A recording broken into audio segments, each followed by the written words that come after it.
Le problème de l'excrétion au Moyen-Âge n'en est pas un, puisque l'exhibition des organes génitaux, qu'il s'agisse des hommes ou des femmes, ne pose aucune espèce de question.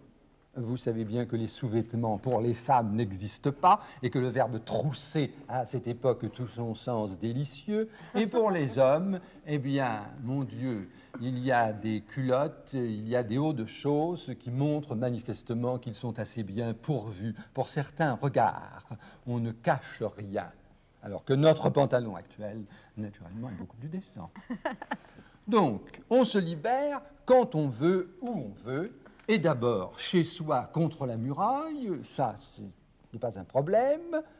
Dans la cheminée, surtout, la cheminée sert énormément, et il faut bien se dire qu'au Moyen-Âge, le feu est un danger perpétuel. Je suppose que le soir, toute la famille devait pisser en chœur pour que les braises de l'âtre soient vraiment éteintes. À chaque fois qu'il y a un incendie dans une ville du Moyen-Âge, c'est les trois quarts de la ville qui passent, comme vous le savez. Alors, il vaut mieux que toute source de feu disparaisse. Et puis enfin, il y a la fenêtre. Tout de même la fenêtre. Je ne comprends pas que les gens qui habitent un pavillon ou une maison de campagne se privent de ce plaisir, parce que c'est l'un des meilleurs de la vie, ouvrir grande la fenêtre et s'exonérer largement. Pour arroser les fleurs. Au Moyen-Âge, c'est absolument classique.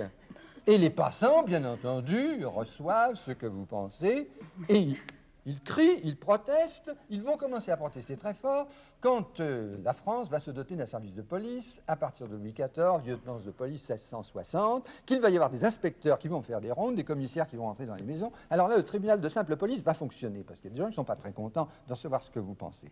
Mais, cependant, il y a dans la maison des lieux. Alors, ils peuvent être au rez-de-chaussée, ils peuvent être à mi-étage, mais à partir du XVIe siècle, ils sont très souvent au grenier, parce que les médecins disent, ce sont eux qui s'occupent de ces questions, que l'odeur, n'est-ce pas, s'en ira beaucoup plus vite si on place les commodités au galetas. Voilà le problème. Mais il y a aussi le problème de la vidange des fosses, parce que les fosses sont devenues obligatoires par une série d'ordonnances royales depuis le XIVe siècle, et François Ier y a tenu très fort à la main. Des milliers de fosses qu'il faut vider à la main, mesdames, à la main et au seau. Pourquoi vous dites mesdames, c'était pas les femmes quand même Pardon, madame.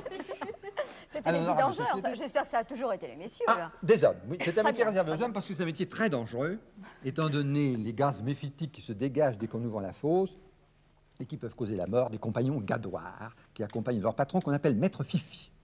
Alors cette joyeuse brigade, une fois son travail terminé, s'en va jusqu'à Montfaucon à Paris, et vous savez, Montfaucon c'est loin, c'est haut, c'est du côté des Mues de Chaumont. Alors de temps en temps, on aurait peut-être la tentation de, si le guet ne veille pas, dans le caniveau, ou si on passe près de la Seine, allez les gars, allons-y vite, dans la Seine, et on arrive comme ça jusqu'à Montfaucon, il n'y a plus grand-chose, le travail est assez vite fait. Ça va se passer très longtemps comme ça, vous savez, jusqu'en 1850. Car Montfaucon ne disparaîtra qu'en 1850. À ce moment-là, Paris a 1 million d'habitants. 1 million d'habitants qui reçoivent parfois, surtout au mois d'août, vous voyez, au mois d'août, les vents dominants qui passent là et qui se rabattent sur les Champs-Élysées, sur l'ouest parisien, enfin, sur ces merveilleux quartiers. Oh mon Dieu! Alors, on va se poser le problème à ce moment-là, est-ce qu'on ne pourrait pas trouver autre chose? Et ce sera le tout à l'égout, la grande aventure du tout à l'égout. Le tout à l'égout qui va être mené à partir du Second Empire, parce que nous allons nous doter d'un système, au moins à Paris, absolument magnifique, unique au monde. Nous sommes les premiers pour les égouts, je le dis hautement aujourd'hui, je tiens à le souligner à la face du monde, nous avons le meilleur système d'égouts qui soit. Plusieurs milliers de kilomètres. On pourrait même y organiser des promenades.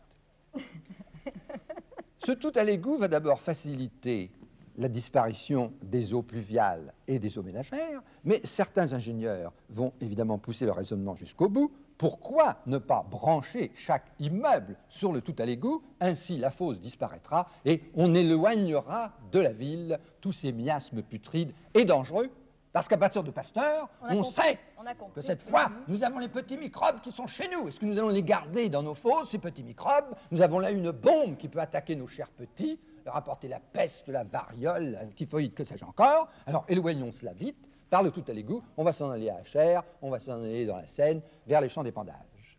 Et c'est un système qui va être obligatoire à Paris, loi de 1894, préparée par Poubelle, un très grand préfet, pour lequel j'ai une révérence extraordinaire, l'inventeur de la boîte, n'est-ce pas, auquel il a donné son nom, et aussi l'un des théoriciens du tout à l'égout. À partir de là, Paris devient vraiment, alors la ville lui fait bon respirer, n'est-ce pas?